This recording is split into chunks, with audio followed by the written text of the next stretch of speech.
Okay, ఇప్పుడు current division rule చూద్దాం.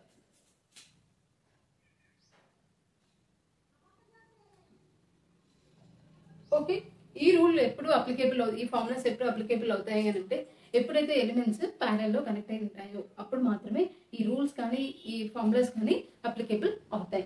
Okay, so ఇప్పుడు రెసిస్టెన్స్ ప్యారల్ లో కనెక్ట్ అయింది అనుకున్నాం.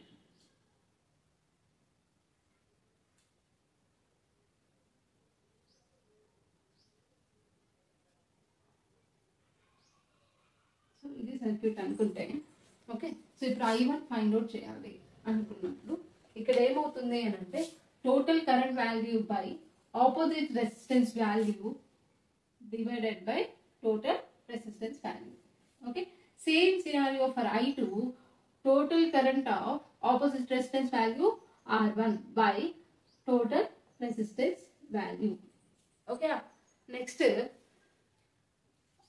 ఇండక్టెన్స్ చూసుకున్నట్లయితే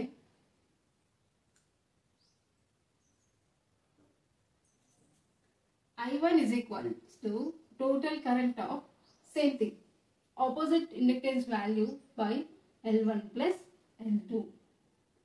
I2 same scenario, total current of opposite inductance value L1 by total inductance value. Okay, so for capacitance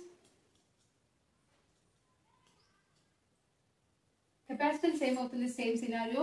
If in case we are planning to find out the I1 I2, so ఇక్కడ ఏమవుతుందంటే total current value of that respective capacitance value by total capacitance. అదే I2 అయితే total current of respective capacitance value by total capacitance value. Same scenario for conductance, total current of respective conductance value by total conductance. Okay, so ఇక్కడ చూసినట్లయితే మీరు ఒక సిమిలారిటీని చూడొచ్చు. R and L ఒక format లో ఉంటే C అండ్ G ఒక format లో ఉన్నాయి.